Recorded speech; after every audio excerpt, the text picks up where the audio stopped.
Sir मेरा question ये है कि इतनी महंगाई बढ़ रही है तो जो डेली वेजेस वर्कर हैं वो तो अनएम्प्लॉयड हो गए और उनका रोजगार चला गया, तो आप लोग उनके लिए क्या कर रहे हैं? ठीक है, एक साथ सबके जवाब लेंगे, 4-5 सवाल। देश की जनता गरीबी से लड़ रही है, महंगाई और बेरोजगारी दिन ब दिन बढ़ रही है। सर आप इसको कैसे कंट्रोल करेंगे और कब कंट्रोल करेंगे? Thank you. Uttar they. Sir आप दोनों कांग्रेस बीजेपी कर रहे हैं, तब से आप ये बताइए कि कब पेट्रोल और डीजल का दाम कब होगा, और इसी के कारण सब सब्जी और फलों का दाम बढ़ रहा है। हम खाएंगे क्या अगर कम नहीं होगा? जल्दी से आइए। अच्छा, अगर आपका मन में जो सवाल सोचा है कोई पूछ चुका है तो फिर मत आइए, है ना, ताकि सर रेपिटेशन मैं गौरव सर से पूछना चाहूंगा, सर आपको नहीं लगता ये आपकी सरकार की सबसे बड़ी विफलता है? अब जो आप है कांग्रेस पे भांडा फोड़ रहे हैं या विपक्षों पे भांडा फोड़ रहे हैं, क्योंकि बात सिर्फ तेल की नहीं है सर, बात और भी चीजों की है, बात दालों की है, खाने पीने की भी है। ठीक। बेरोजगारी और महंगाई के खिलाफ बुलडोजर कब चलेगा? हाँ, ये वाला सवाल अच्छा है। अब यहीं से शुरुआत। उत्तर देते। अब बैठ जाइए। देखिए, नमस्कार दोस्तों, वीडियो क्लिप देखा आपने। इन वीडियो क्लिप में हर एक बच्चा और हर एक बच्ची मंत्री जी से सिर्फ एक ही सवाल कर रहे हैं कि मंत्री जी आप महंगाई और बेरोजगारी के खिलाफ क्या एक्शन ले रहे हो? आप महंगाई और बेरोजगारी के खिलाफ बुलडोजर कब चला रहे हो? अभी तो केंद्र में आपकी सरकार है, जब कांग्रेस की सरकार थी तब आप बहुत ही हल्ले मचा रहे थे, आप महंगाई और बेरोजगारी के खिलाफ सड़क पर उतर गए थे। अभी तो केंद्र में आपकी सरकार है, फिर आप क्या कर रहे हो? आज के परिदृश्य में इन बच्चे और बच्चियों का सवाल बहुत ही जायज है, बहुत ही लाजिम है, क्योंकि कहीं ना कहीं इन बच्चे और बच्चियों का भी भविष्य का सवाल है।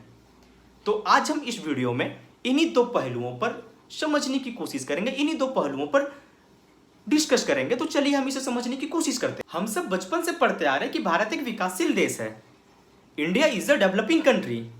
दैट मीन्स भारत एक ऐसा देश है जो पूर्ण रूप से विकास नहीं किया है, पूर्ण रूप से विकास की ओर अग्रसर है, पूर्ण रूप से विकास के लिए दिन रात अथक परिश्रम कर रहा है, जद्दोजहद में लगा हुआ है ऑप्टिमम पॉइंट को पाने को लेकर। भारत विकासशील देशों की श्रेणी में आता है। वर्ल्ड में बहुत सारे ऐसे कंट्री हैं जो पूर्ण रूप से विकसित हो चुके हैं। अगर हम इसे दूसरी भाषा में समझे तो बहुत सारे ऐसे देश हैं जिन्होंने मोक्ष की प्राप्ति कर लिया है, मोक्ष की प्राप्ति कर ली है। भारत मोक्ष की प्राप्ति को लेकर दिन रात परिश्रम कर रहा है, लेकिन वहां तक वो पहुंच नहीं पाया है, उस लेवल को अचीव नहीं कर पाया है। और इसके पीछे कहीं ना कहीं यही दो मेजर प्रॉब्लम सामने आ जाती, एक महंगाई और दूसरा बेरोजगारी। और ऐसा नहीं है कि ये सिर्फ दो प्रॉब्लम, महंगाई और बेरोजगारी, अभी अमृतकाल में एग्जिस्ट कर रहा है। ये दो प्रॉब्लम 1947 आजादी के बाद से ही कहीं ना कहीं किसी कोने में एग्जिस्ट करता आ रहा है। हाँ, ये अलग बात है कि ये दो प्रॉब्लम किसी सरकार के टाइम पे थोड़ा माइनर प्रॉब्लम था और किसी सरकार के टाइम पे ये मेजर प्रॉब्लम है। जिन सरकार ने चुनावी मुद्दों पे फोकस हो गया, जिन सरकार ने कंट्रीब्यूशन पे फोकस ना कर कर रिवार्ड पे फोकस कर लिया, जिन सरकार ने मार्क्स ओरिएंटेड, रिजल्ट ओरिएंटेड हो गया, उन्होंने इन सब मुद्दों पे फोकस नहीं कर पाया और उन सरकार के टाइम पे ये बहुत ही मेजर प्रॉब्लम बन गई है। महंगाई और बेरोजगारी यह तो ऐसा पैरामीटर है जो किसी भी देश की अर्थव्यवस्था का वीकनेस और स्ट्रेंथ को दर्शाता है। अभी आप हर एक दिन न्यूज में देख रहे होंगे कि हर एक नेसेसरी की चीजें, हर एक जो हम डेली यूजेस की सामाने में हर एक दिन इजाफा हो रही है, और इस लिस्ट में सबसे पहले पेट्रोल और डीजल का नाम आता है। पेट्रोल और डीजल हर एक दिन नया इतिहास बना रहा है, हर एक दिन नया कीर्तिमान को स्थापित कर रहा है। इस लिस्ट में रसोई गैस, कमर्शियल गैस और भी तमाम चीजें जो हमारी डेली यूजेज में आती हैं, सर्विसेज, गुड्स, इसके भी चीजों की बढ़ोतरी हो रही है। पेट्रोल और डीजल दो ऐसी चीजें हैं जिसकी कीमतें बढ़ने पर सिर्फ पेट्रोल और डीजल की कीमतें नहीं बढ़ती हैं, इसके पीछे अन्य तमाम चीजों की भी कीमतों में इजाफा हो जाता है। पेट्रोल और डीजल, आप ऐसे समझो कि पेट्रोल और डीजल दो ऐसे पर्दे हैं जिसके छाया में देश की अर्थव्यवस्था पलता फूलता है। यह दो ऐसे पर्दे हैं जिसकी छाया में देश की अर्थव्यवस्था एग्जिस्ट करती है। पेट्रोल और डीजल का दाम बढ़ने से ऑब्वियस सी बात है कि ट्रांसपोर्टेशन का कॉस्ट बढ़ जाता है, और ट्रांसपोर्टेशन का कॉस्ट बढ़ता है तो अन्य तमाम गुड्स और सर्विसेज की कीमतों में इजाफा होना लाजिम है। अब जब मैं पेट्रोल और डीजल की बात कर रहा हूं, पेट्रोल और डीजल की कीमतों की इजाफा की बात कर रहा हूं, या अन्य तमाम चीजों की इजाफा की बात कर रहा हूं, उसकी कीमतों की बढ़ोतरी की बात कर रहा हूं, तो हमारे समाज में, हमारे देश में दो तरह के लोग रहते हैं। पहला वो जो इसके विरोध में आते हैं और दूसरा वो जो इसको समर्थन करते हैं। जो इसके समर्थन में लोग आते हैं उनकी दलील होती है कि भैया अगर हम 1.5 लाख और 2 लाख की गाड़ी चला सकते हैं तो हम 20 रुपए या 50 रुपए एक्स्ट्रा पेट्रोल क्यों नहीं भरा सकते, महंगा पेट्रोल क्यों नहीं भरा सकते हैं। ये तो हम देश में कंट्रीब्यूशन दे रहे हैं। और दूसरे लोग इसके विरोध में आते हैं जो कि लाजिम है, क्योंकि ये पहले ग्रुप की तरह बेवकूफ नहीं होते हैं। बात सिर्फ दरअसल पेट्रोल और डीजल की नहीं है। भारत में ऐसे कितने लोग हैं जिनके पास ऑडी, मर्सिडीज, BMW या रेंज रोवर जैसी गाड़ी है। भारत में ऐसे कितने लोग हैं जिनके पास हिमालयन जैसी बाइक है, रेंज रोवर की टॉप मॉडल बाइक है।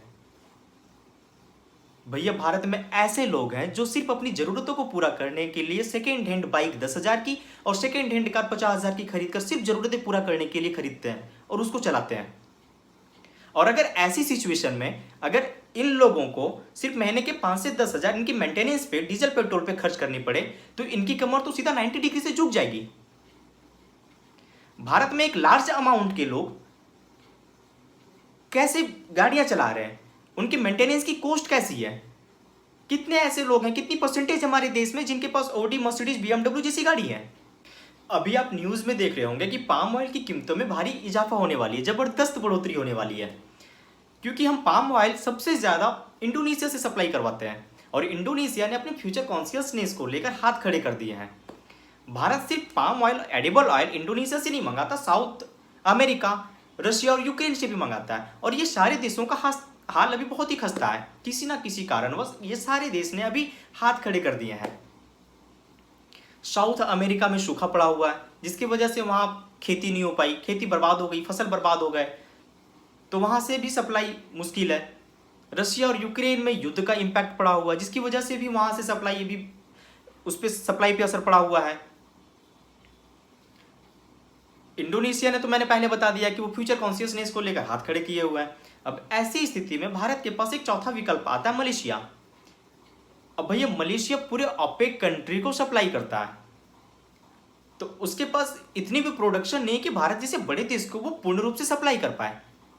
तो ऐसी स्थिति में पाम ऑयल की सप्लाई कम होगी, डिमांड है, तो कॉस्ट का बढ़ना बहुत ही लाजिम है।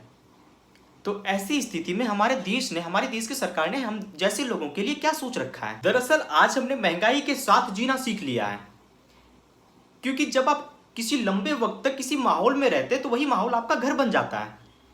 और आज हम हर दिन महंगाई के साथ जीना सीख लिए और इसके दुष्परिणाम हमें समझ में नहीं आ रहा। ये अंदर ही अंदर मुझे खोखला करता चला जा रहा है।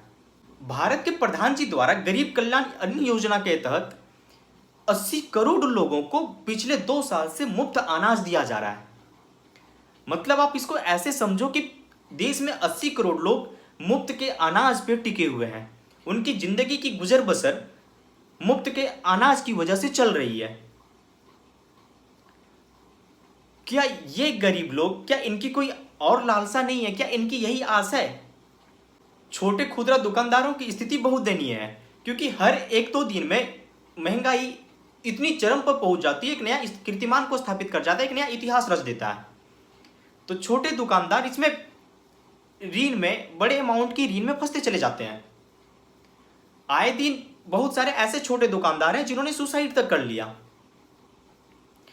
छोटे दुकानदार अपने बच्चों को अच्छे एजुकेशन नहीं प्रोवाइड करवा पा रहे हैं, अच्छे हेल्थ नहीं दे पा रहे हैं।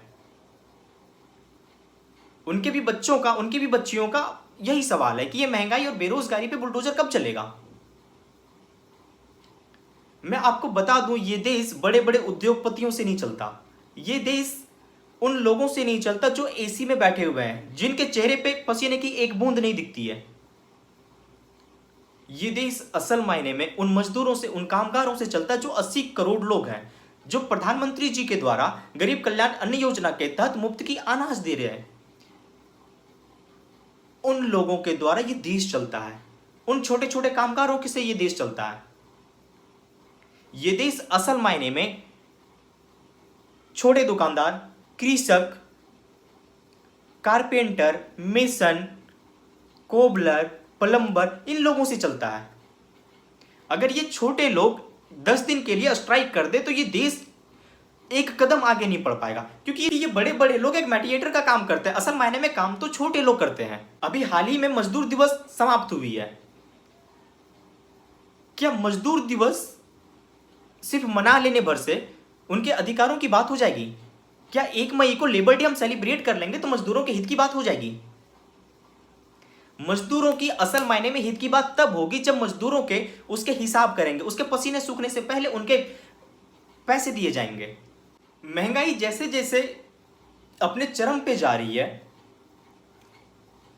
बेरोजगारी भी इसके समतुल्य बढ़ता जा रहा है। आज भारत में अच्छे खासे पढ़े लिखे लोग को रोजगार मिल पाना बहुत ही दुर्लभ हो गया है। भारत एकमात्र ऐसा देश है जहां इसकी इकोनॉमी भी बढ़ती है और इसके साथ साथ बेरोजगारी का भी ग्राफ बढ़ता जाता है।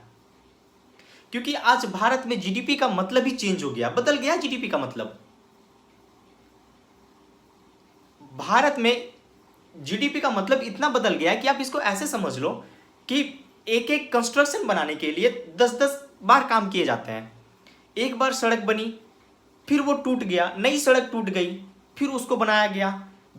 ऐसे कई न्यूज आए कि ब्रिज नए बने हैं, बाढ़ आई और ब्रिज बह गया। अभी फिलहाल एक न्यूज आई थी कि एक ब्रिज का निर्माण हो रहा था, आधे ब्रिज बने और आधे और जब बन रही थी तो आधे पीछे वाले टूट गए। एक सड़क बनी जिसमें मंत्री जी इनॉग्रेशन में पहुंचे, नारियल फोड़े, सड़क टूट गई।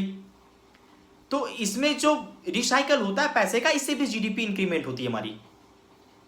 तो जीडीपी का मतलब ये हो गया आज के टाइम पे हम पैसे का रिसाइकल करते हैं, एक ही काम को 10 बार करते हैं, एक बार में हमसे हो नहीं पाती है। करप्शन इस लेवल पे बढ़ गई है। सड़क बनाया, पाइप डालना भूल गया, नाली बनाना भूल गया, अब फिर उसे कोड़ते हैं, फिर उसमें पाइप डालते हैं। तो ऐसे करके हम पैसे का रिसाइकल करते हैं, पैसे इन्वेस्ट करते हैं, एक ही जगह पे 10-10 बार इन्वेस्ट करते हैं और ऐसे हम जीडीपी को इंक्रीमेंट करते हैं। कोविड की वजह से हमारे देश की इकोनॉमी पे बुरा असर पड़ा, यह बात तो सत्य है। लेकिन ऐसा भी नहीं है कि कोविड के पहले हमारा देश स्वर्णिम युग में जी रहा था। आज तक भारत में आजादी के बाद से 1947 के बाद से कुल मिलाकर 5 बार हमारी इकोनॉमी नेगेटिव में गई है, जिसमें से एक बार मोदी जी का भी नाम जुड़ता उसमें। तो ऐसा नहीं है कि कोविड से पहले हम बहुत अच्छे पोजीशन पे थे, हम अच्छे स्थिति में थे। बेरोजगारी इस कदर बढ़ गई है कि अभी प्रधानमंत्री जी द्वारा चलाया गया आत्मनिर्भर भारत भी नतमस्तक हो रहा है। मैं पर्सनली आत्मनिर्भर भारत का सपोर्ट करता हूं, क्योंकि मेरा भी मानना है कि देश में हर लोग कुछ इनोवेटिव करे, कुछ नया आविष्कार करे, कुछ नया चीज करे। लेकिन आज के इस परिदृश्य में लोग इतने त्राहिमाम हो गए हैं बेरोजगारी से, महंगाई से, कि उनके पास कुछ नया स्टार्टअप करने के लिए पैसे नहीं है। कहां से वो नया दिमाग यूज कर पाएंगे? ब्लूमबर्ग रिपोर्ट के अनुसार पिछले 5 साल में 2 करोड़ जॉब कम हो गए।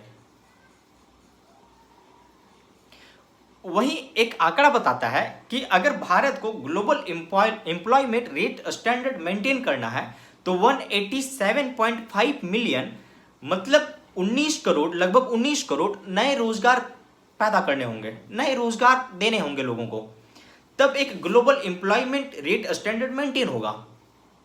हमारे देश में प्रत्येक साल MHRD के डाटा के अनुसार 4 करोड़ लोग हर साल ग्रेजुएट हो जाते हैं। तो क्या ये सरकार की रिस्पॉन्सिबिलिटी नहीं है कि ये 4 करोड़ लोगों को एक अच्छी रोजगार मिले, एक अच्छी रोजगार मुहैया हो? या इन लोग, ये 4 करोड़ लोग भी उन 80 करोड़ लोगों के साथ ही मिल जाएंगे, उन 80 करोड़ लोगों के झुंड में आ जाएंगे जो एक सरकार के द्वारा चलाया गया मुफ्त अनाज के आश्रय पे टिका है। इस देश में हर एक पढ़े लिखे लोगों का ये राइट है, ये अधिकार है कि वो एक अच्छे से रोजगार करे। उनकी राइट है कि सरकार उन्हें एक अच्छा रोजगार दे, क्योंकि कहीं ना कहीं वो प्रत्यक्ष और अप्रत्यक्ष रूप से पैदा होते ही और मरने से पहले ये जो ड्यूरेशन होती है उसमें प्रत्यक्ष और अप्रत्यक्ष रूप से देश की इकोनॉमी में वो भूमिका निभाता है। ब्लूमबर्ग रिपोर्ट के अनुसार पिछले 5 सालों में 45 करोड़ लोगों ने, 45 करोड़ युवा ने रोजगार की तलाशी छोड़ दी। मतलब आप ये अनुमान लगाओ कि 45 करोड़ लोगों का सपना मर गया। आप कैसे उम्मीद कर लेते हो अपने देश की $5 ट्रिलियन की अर्थव्यवस्था? आप कैसे उम्मीद कर लेते हो विश्व गुरु बनने की सोच, कल्पना? यहां युवा परेशान है, यहां युवा त्राहिमाम है, और आप किसके बलबूते आप विश्व गुरु बनने की ख्वाब देख रहे हो? ये ढकोसला ख्वाब है, ये जो कल्पना है ना $5 ट्रिलियन की, और ये जो कल्पना है ना विश्व गुरु बनने की, ये सब एक ढकोसला है। तब जब आपके युवा त्राहिमाम है रोजगार से, महंगाई से, जब इनके सपने मर गए, भैया सपना मर जाता तो समझो आदमी मर गया वो। फिर हमारे प्रधान जी और प्रधान जी के अन्य लोग टारगेट का बढ़ाते जाएंगे, अपने जो टारगेट फिक्स किए हुए हैं ना वो बढ़ाते जाएंगे। 2016, 2018, 2022, 2030, अब 2047 हो गई है। दरअसल भारत में ना पैसे की कमी नहीं है, यहां हर दिन, हर एक महीने टैक्स कलेक्शन का एक नया रिकॉर्ड बनता जा रहा है। पिछले साल कोविड के टाइम पे जब पूरा देश जल रहा था, जब पूरे देश में लाशों की अंबार लग रही थी, तो हमारे देश में अरबपतियों की संख्या बढ़ रही थी। 2021 में ऑक्सफैम रिपोर्ट के अनुसार 102 अरबपति से 142 हो गए, मतलब 40 अरबपति सिर्फ 2021 में बढ़े हुए हैं। ये जो इनकम गैप है ना, ये जो इनकम इनइक्वालिटी है, उसे कम करना होगा। इन अरबपतियों के पास भारत के 50 करोड़ के पास जितनी संपत्ति, उतना सिर्फ इनके पास अकेले है। ऑक्सफैम रिपोर्ट के अनुसार एक और डाटा है कि पिछले साल 84% लोगों की, 84% लोगों की इनकम में कमी आ गई है। एक तरफ 84% लोग की इनकम में कमी आ गई और एक तरफ ये बिलियनियर मिलेनियर की संख्या बढ़ रही है। ये जो इनकम गैप है इसे कम करना होगा। CMIE के आंकड़े बताते हैं, CMI means centre for monitoring Indian economy, इसका आंकड़ा बताता है कि शहरी बेरोजगारी 8.28% से उछलकर 9.22% पर आ गई है। गांव में लोगों ने रोजगार के सपने ही देखने छोड़ दिए। मैंने पहले बताया कि 45 करोड़ लोगों ने उनके सपने ही मर गए, जिसकी वजह से गांव में बेरोजगारी 7.29% से 7.18% रह गई। भारत की ओवरऑल बेरोजगारी 7.6% से 7.8% पे आ गई। हरियाणा में सबसे ज़्यादा 34% और राजस्थान में 28.8% बेरोजगारी है। अब मैं प्रधान जी से ये पूछना चाहता हूं, उन जो आपने वीडियो स्टार्टिंग में देखा उन बच्चों की तरह मेरा भी सवाल यही है कि मंत्री जी, प्रधानमंत्री जी, आप ये बताओ कि ये महंगाई और बेरोजगारी के खिलाफ आपका बुलडोजर कब चलेगा? ये लाउड स्पीकर से महंगाई और बेरोजगारी के खिलाफ बिगुल कब फूंका जाएगा? रैलियों में बेरोजगारी और महंगाई के खिलाफ शंखनाद कब किया जाएगा? कब उन मजदूरों को उनकी मजदूरी का हिसाब मिलेगा? कब उन मजदूरों को उनकी मजदूरी उनके पसीने सूखने से पहले मिल जाएंगे? कब उन 80 करोड़ लोगों को उनकी रोटी की व्यवस्था करी जाएगी? बात एक्चुअल में रोटी की है, बात एक्चुअल में महंगाई और बेरोजगारी की है, बात बुलडोजर की नहीं है। कब बुलडोजर का मुद्दा रोटी के मुद्दे के नीचे दबेगा? कब रोटी का मुद्दा बुलडोजर के मुद्दे से ऊपर उठेगा? कब रोजगार का मुद्दा बुलडोजर के मुद्दे से ऊपर उठेगा? उम्मीद करता हूं आपको समझ में आई होगी। बहुत बहुत धन्यवाद। भूख है तो सब्र कर, रोटी नहीं तो क्या हुआ? भूख है तो सब्र कर, रोटी नहीं तो क्या हुआ? आजकल दिल्ली में है ज़ेरे बहस ये मुद्दा। भूख है तो सब्र कर, रोटी नहीं तो क्या हुआ? आजकल दिल्ली में है ज़ेरे बहस ये मुद्दा। भूख है तो सब्र कर, रोटी नहीं तो क्या हुआ? गिड़गिड़ाने का यहाँ कोई असर होता नहीं। गिड़गिड़ाने का यहाँ कोई असर होता नहीं। पेट भर कर गालियां दो, आह भर कर बद्दुआ। भूख है तो सब्र कर, रोटी नहीं तो क्या